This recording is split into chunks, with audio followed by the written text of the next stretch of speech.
నేను మీ శ్రీ కృషి పబ్లికేషన్స్ పుస్తక రచయిత అదేవిధంగా తెలుగు ఫ్యాకల్టీ నాగమేంద్రారెడ్డి అండి. తొలిసారి మన వీడియో చూసే మన ఛానల్ సబ్స్క్రైబ్ చేసుకోండి. అలాగే మీకు నచ్చితేనే లైక్ చేయండి, షేర్ చేయండి. మరి ఇక్కడ 2022 2024 టెట్ అండ్ డిఎస్సిలో 100% మన శ్రీ కృషి పబ్లికేషన్స్ తెలుగు మెటీరియల్ ద్వారా మార్కులు సాధించడం జరిగింది. అండ్ 2025లో ప్రస్తుతం జరిగినటువంటి ఈ టెట్ పరీక్షలో కూడా మరి మన క్లాసెస్ అండ్ మన మెటీరియల్ నుంచి మాత్రమే 100% కూడా బిట్స్ కవర్ అవడం అనేది జరిగిందండి. ఎంతో ప్రామాణికంగా మన పుస్తకాన్ని రూపొందించడం జరిగిందండి.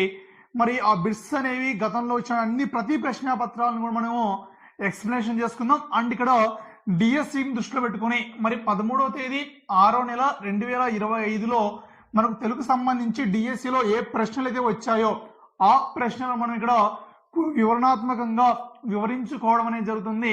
అండ్ ఆ ప్రశ్న అనేది మన మెటీరియల్లో ఏ పేజీలో నుంచి ఆ ప్రశ్న మనకు కనిపించడం జరుగుతుంది అనే దాన్ని కూడా మనం క్లియర్గా ఇక్కడ చెప్పుకుందామండి. అకాడమీ పుస్తకాన్ని ఆధారంగా చేసుకుని అన్ని మెటీరియల్ రూపొందిస్తారు, కానీ ఏది ఇంపార్టెంట్ పాయింట్ అని దృష్టిలో పెట్టుకొని రూపొందించడమే మనలో ఉన్నటువంటి ప్రత్యేకత. కాబట్టి ప్రతి దాన్ని కూడా మనం ఎంతో కూలంకుషంగా ఆలోచించి ప్రతి పాయింట్ టెక్స్ట్ బుక్ లో ఉండి ప్రతి ఇంపార్టెంట్ పాయింట్ కూడా మిస్ కాకుండా మరి మన పుస్తకంలో చేర్చి మీకు అందించడం జరుగుతుందండి. మరి మన పుస్తకం కావాల్సిన వారు, మన క్లాసెస్ కావాల్సిన వారు 6300878497 9182881240 అనే నెంబర్లను అయితే సంప్రదించండి. మరి ఇక్కడ మనం పరిశీలించుకుంటే మరి ఇక్కడ 13వ తేదీ 6వ నెల 2025లో వచ్చినటువంటి డిఎస్సి ప్రశ్నలను మనం ఈ వీడియోలో ఇక్కడ మాట్లాడుకోవడం అనేది జరుగుతుందండి. మరి ఏమేమి ప్రశ్నలు వచ్చాయి వాటికి సంబంధించి పూర్తి వివరణ అనేది చూసుకుందాం. మరి ఇక్కడ మనం పరిశీలించుకుంటే మొదటి ప్రశ్న ఏంటమ్మా అంటే బోయి భీమన్న గారికి సంబంధించి సరైన వాక్యాలు అన్నాడు. ఆ పాలేరు నుండి పద్మశ్రీ వరకు అన్నది వీరి స్వీయ చరిత్ర. ఆ గుడిసెలు కాలిపోతున్నాయి అనేది నాటకము ఇచ్చాడు. తర్వాత ఈ మధుగీత అనేది వీరి ఖండకావ్యము. వీరు కేంద్ర సాహిత్య అకాడమీ పురస్కారం పొందారు అనేసి మరి ఇక్కడ ఒకటో ఆప్షన్ ఆకామ ఈ సరైనవి, ఆకామ ఈ సరైనవి. ఆప్షన్ 3 ఈ సరైనవి. ఆప్షన్ 4 ఈ సరైనవి అనేసి ఇవ్వడం జరిగిందండి. మనం కొద్దిసేపు మరి ఈ బోయి భీమన్న గారి గురించి ఒక్క 2 నిమిషాలు మాట్లాడుకుందామండి. మరి ఏంటి సార్ అని చూసుకుంటే ఇక్కడ మరి బోయి భీమన్న గారు అండి. మరి మనం లో క్లాసెస్ లోనే పరిశీలించుకుంటే మరి ఈ ప్రశ్న మనకి 5వ తరగతి నుంచి రావడం జరిగింది. మన శ్రీ కృషి పబ్లికేషన్ లో పేజ్ నెంబర్ 44లో దీనికి ఆన్సర్ అయితే ఉంటుందమ్మా. మరి ఈ బోయి భీమన్న గారు మనకు 5వ తరగతిలో ఏ పాఠ్యాంశాన్ని రాయడం జరిగింది సార్ అంటే జయగీతము అనేటువంటి పాఠ్యాంశాన్ని రాయడం జరిగిందండి. మరి ఈ జయగీతం అనేటువంటి పాఠ్యాంశం యొక్క ప్రక్రియ ఏంటి నాన్న అంటే పాట అని చెప్పుకుంటాం. మరి ఇతివృత్తం ఏంటి సార్ అంటే మహనీయుల చరిత్ర అండి. సో మహనీయుల చరిత్ర అని చెప్పుకుంటాం. సో ప్రక్రియ వచ్చేసి పాట, ఇతివృత్తం ఏంటమ్మా అంటే మహనీయుల చరిత్ర అని చెప్పుకుంటాం.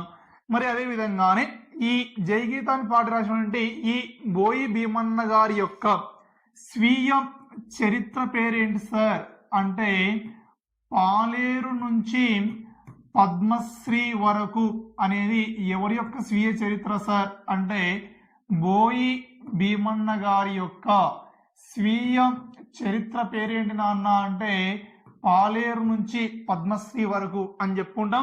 మరి ఈ బోయి భీమన్న గారు ఒక కవి, అదే విధంగానే నాటకకర్త అని చెప్పుకుంటాం.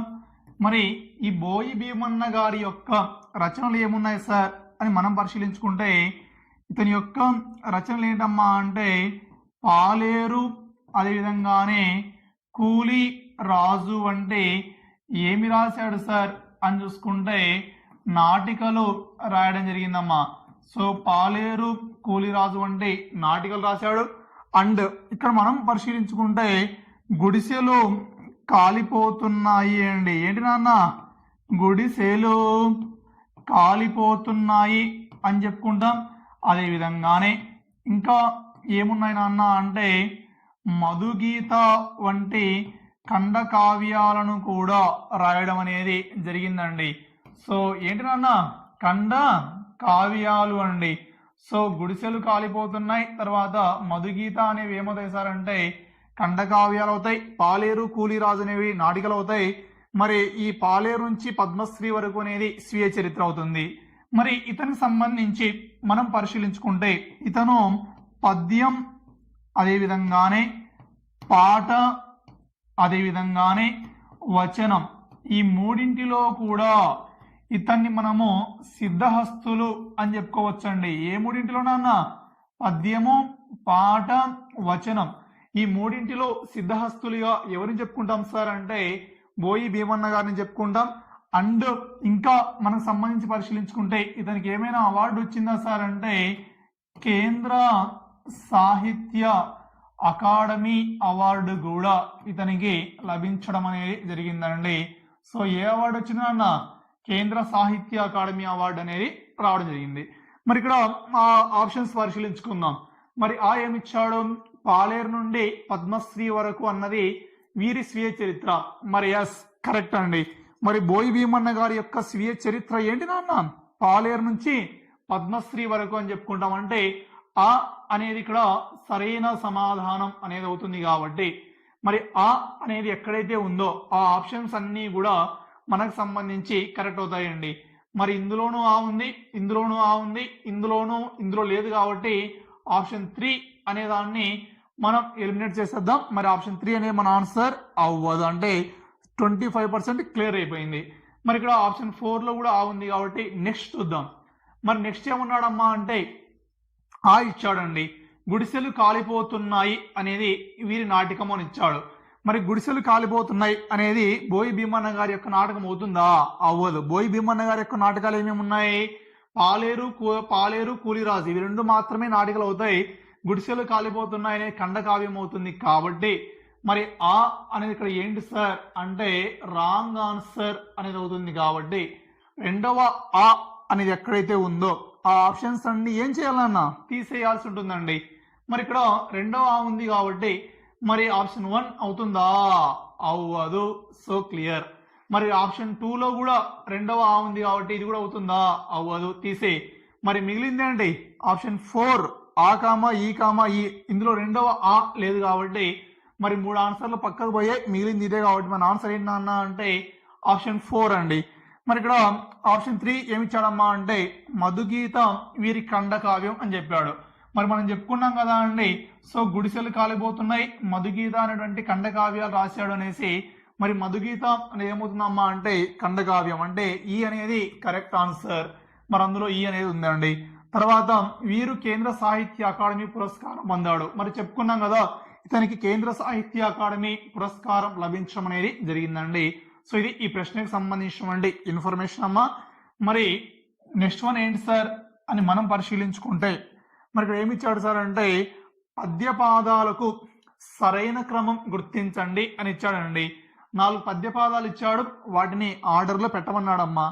మరి ఇక్కడ డుద్దతులు గారు బుధులు సమృద్ధి చేత ఏమిచ్చాడు జగతి నుపకర్తలకు నిధి సహజ గుణము. ఏమిచ్చాడు తరువుల తిరస ఫల భార ఘురుత గాంచు. ఏమిచ్చాడు నింగి వ్రేలుచు నమృత మొసంగు అనేసి ఇక్కడ ఇవ్వడం అనేది జరిగిందండి. మరి ఇక్కడ మనం పరిశీలించుకుంటే ఈ పద్యం అనేది మనం చిన్నప్పటి నుంచి పరిశీలించుకునే ఉన్నామండి. ఫస్ట్ లైన్ ఏమొస్తుంది సార్ అంటే తరువుల తిరసఫల భారత గురుతగాంచు అనే రావడం జరుగుతుంది. మరి ఇచ్చిన ఆప్షన్స్లలో అంటే ఫస్ట్ మనకి ఏముండాలా అనేది ఉండాలండి. మరి అనేది ఎక్కడుంది? 1వ 2వ ఆప్షన్లో ఉంది, 3వ ఆప్షన్లో ఉంది, 4వ ఆప్షన్లో ఉంది. కాబట్టి ఆప్షన్ 1లో మొదటి స్థానంలో లేదు కాబట్టి మన ఆన్సర్ ఆప్షన్ 1 అవుతుందా? అవ్వదు. సో ఆప్షన్ 1 అనేది డిలీట్ చేసేయండి, అవసరం లేదు. మరి నెక్స్ట్ వన్ పరిశీలించుకుంటే తరువుల తిరసఫల భారత గురుతగాంచు. తర్వాత నేను ఏం రావాలి నెక్స్ట్ నింగి వ్రేలుచు నమృత మొసంగు మేఘ అనేసి ఇక్కడ ఇవ్వడం జరిగిందండి. మరి నెక్స్ట్ ఏం రావాలమ్మా అంటే రెండవ ఈ అనేది రావాలా. మరి ఇక్కడ మనం పరిశీలించుకుంటే ఈ కామా ఈ ఎక్కడైనా ఉన్నాయా? లేవు. కాబట్టి ఆప్షన్ 4 కాదు, ఆప్షన్ 3 కాదు. మన ఆన్సర్ ఏంటి నాన్న అంటే ఆప్షన్ 2 అండి. మరి ఏంటి సార్ అని చూసుకుంటే ఒకసారి పరిశీలించండమ్మా.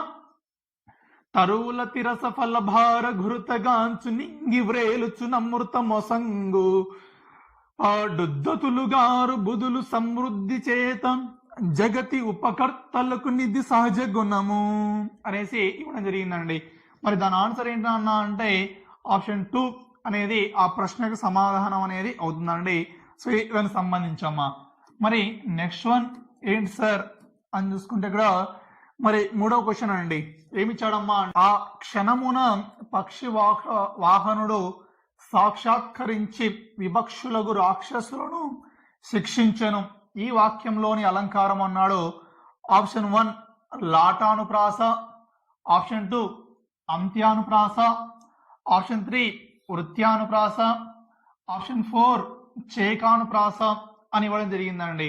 మరి ఇక్కడ మనం పరిశీలించుకుంటే మరి ఇది ఏ అలంకారం అవుతుంది సార్ అని మనం పరిశీలించుకుంటే శబ్దాలంకారం అనేది అవుతుందండి.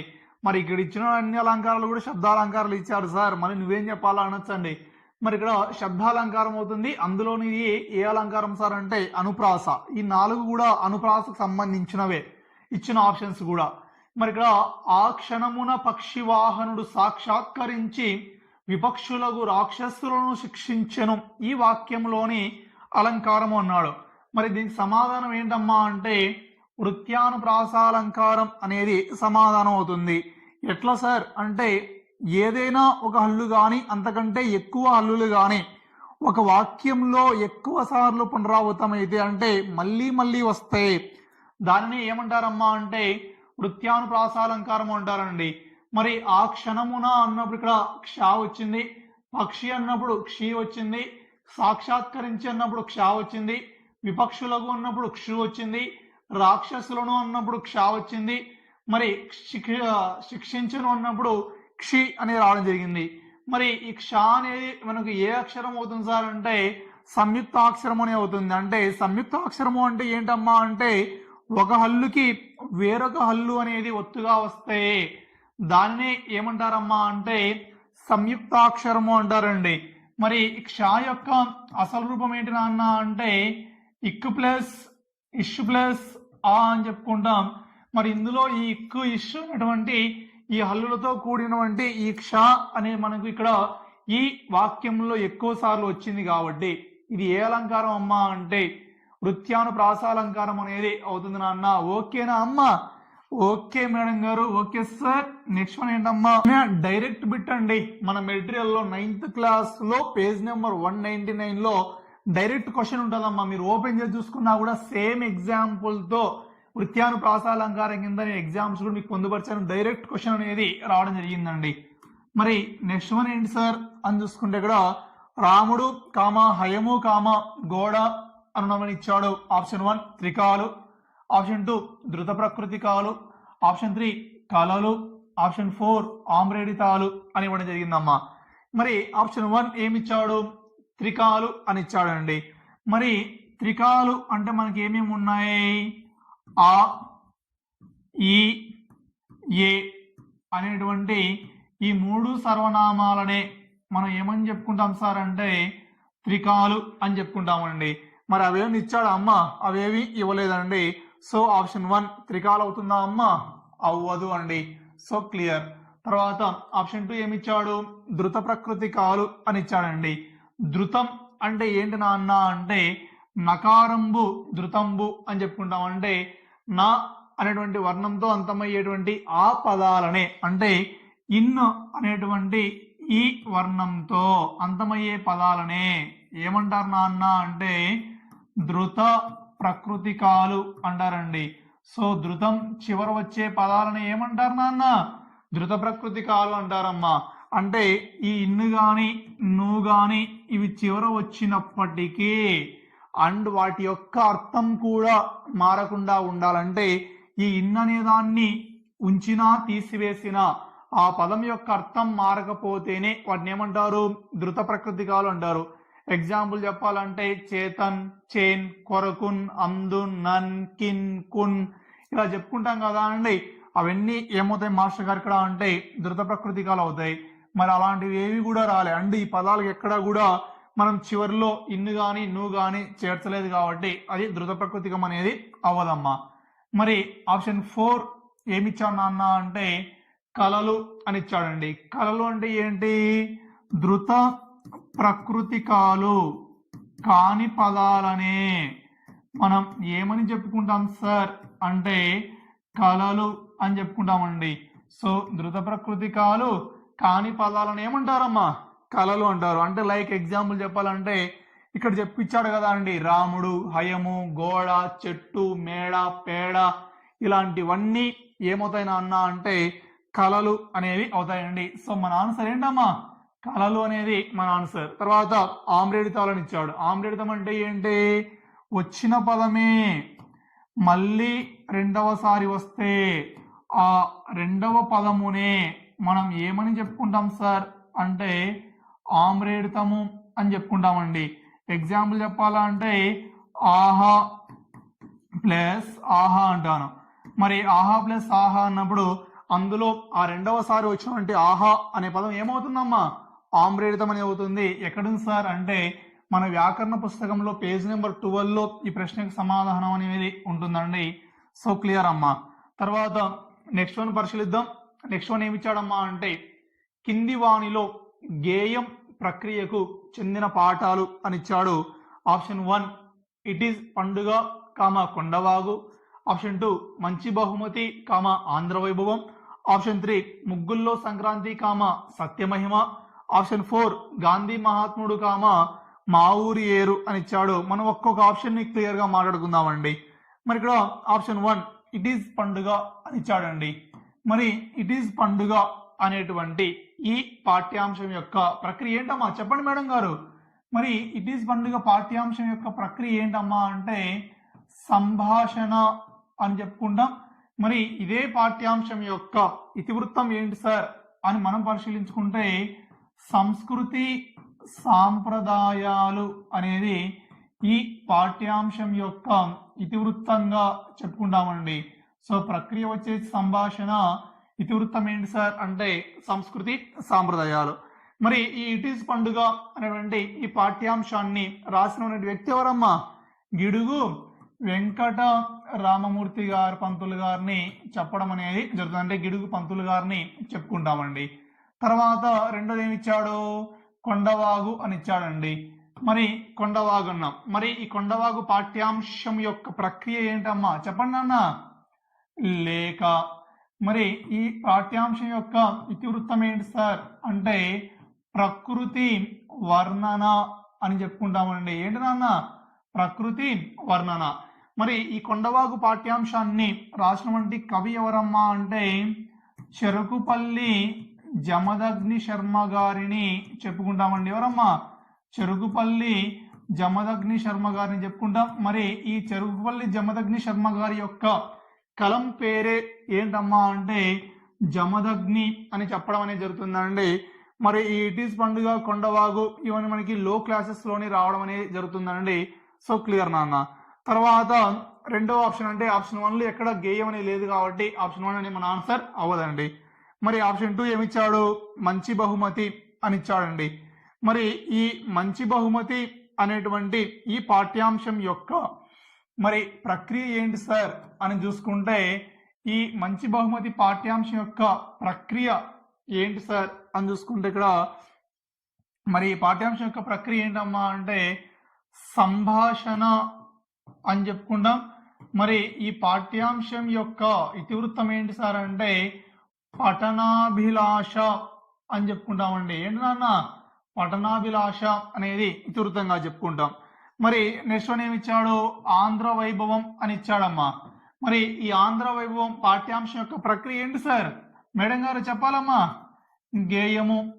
ఇతివృత్తం ఏంటమ్మా అంటే రాష్ట్ర కీర్తి అని చెప్పుకుంటాం.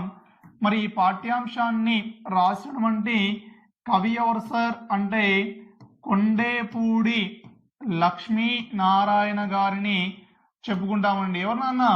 కొండేపూడి లక్ష్మీనారాయణ గారిని చెప్పుకుంటాం.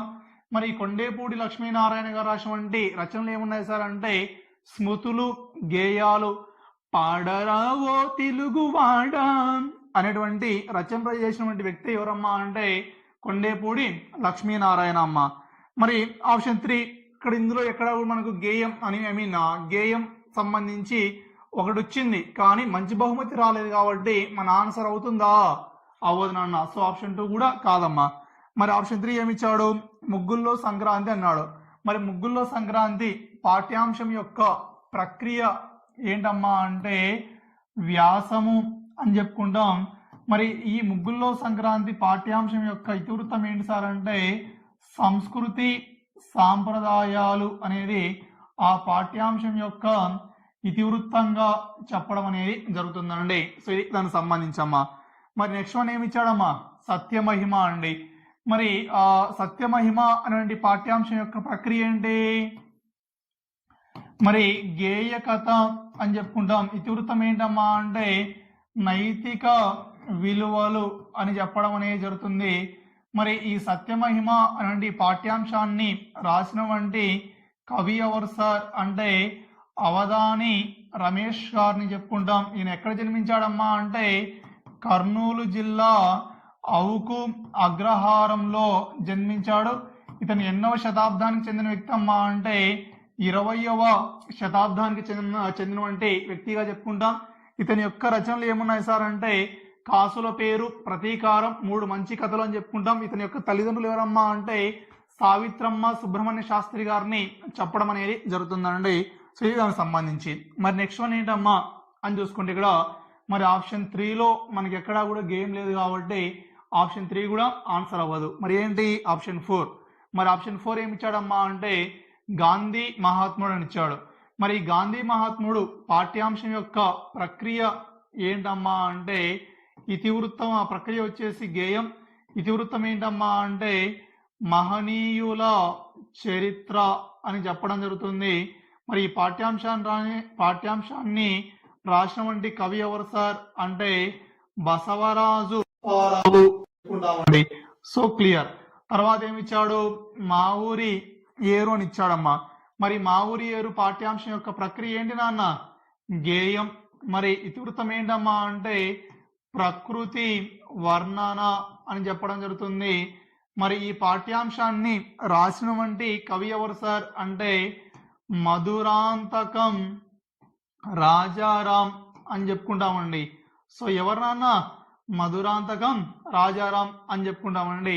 సో ఇది దానికి సంబంధించి. సో మరి ఈ మా ఊరి ఏరు పాఠ్యాంశం యొక్క ప్రక్రియ గేయమే, గాంధీ మహాత్ముడు పాఠ్యాంశం యొక్క ప్రక్రియ గేయం కాబట్టి మన ఆన్సర్ ఏంటి నాన్న అంటే ఆప్షన్ 4 అనేది మన ఆన్సర్ అవుతుందండి. మరి ఈ క్వశ్చన్ ఎక్కడి నుంచి ఇచ్చాడమ్మా అంటే పేజ్ నెంబర్ మన మెటీరియల్లో పేజ్ నెంబర్ 21, 26లో ఉంటుంది. 3rd and 4th అండి. మరి ఇక్కడ మనం పరిశీలించుకుంటే మా ఊరి ఏరు అనేది 3rd క్లాస్లో ఉండే లెసన్, గాంధీ మహాత్ముడు అనేది 4th క్లాస్లో ఫస్ట్ లెసన్ గా ఉండడం అనేది జరుగుతుందమ్మా. సో క్లియర్ అండి. నెక్స్ట్ వన్ ఏంటి సార్ అంటే సద్య పదానికి అర్థము అని ఇచ్చాడు. ఆప్షన్ 1 చల్ది, ఆప్షన్ 2 చల్లని, ఆప్షన్ 3 వెంటనే, ఆప్షన్ 4 వెలుగు అని ఇచ్చాడు. మరి సద్య అనే పదానికి అర్థం ఏంటి సార్ అంటే వెంటనే అండి. సో మన ఆన్సర్ ఏంటమ్మా? ఆప్షన్ 3 అనేది మన ఆన్సర్ అవుతుందండి. So clear. మరి సో ఈ విధంగా మనం పరిశీలించుకుంటే ప్రతి ఒక్క క్వశ్చన్ పేపర్లో అండి మనం గతంలో టెట్ ప్రశ్నాపత్రాలను విశ్లేషించుకున్నాం. మరి డిఎస్సి ప్రశ్నలను పరిశీలించుకున్నా కూడా 100% మన మెటీరియల్ నుంచి క్వశ్చన్స్ రావడం జరిగింది. నేను చెప్పడం కాదు, డైరెక్ట్ మీకు లైవ్ పేజ్ నెంబర్తో సహా చూపిస్తున్నా. మరి ఈ ప్రశ్న ఎక్కడి నుంచి వచ్చింది? పేజ్ నెంబర్ 18లో 3rd క్లాస్లో నుంచి మనకి రావడం అనేది జరిగిందండి. సో 100% మన శ్రీ కృషి పబ్లికేషన్స్ క్లాసెస్ అండ్ మళ్ళీ చెప్తున్నా మనం మెటీరియల్ నుంచి మాత్రం 100% బిట్స్ వచ్చే విధంగా ఎంతో కష్టపడి ఎన్నో అహర్నిశలు మేలుకొని ఆ పుస్తకాన్ని నేను రచించడం జరిగింది. కాబట్టి మరి నేను ఎంతో దృఢ సంకల్పంగా చెప్తున్నాను, ఎంతో దృఢ విశ్వాసంతో చెప్తున్నానండి. ఆ పుస్తకం మీరు చదివారు అంటే మాత్రం టెట్ అండ్ డిఎస్సిలలో 100% కూడా తెలుగులో మార్కులు సాధించమని జరుగుతుందండి. మరి ఆ పుస్తకం మీకు అంత అత్యద్భుతంగా ఉపయోగపడడం జరుగుతుందండి. మరి మన పుస్తకం కావాల్సిన వారు మన నెంబర్లకు అయితే సంప్రదించండి. 6300878497 9182881240.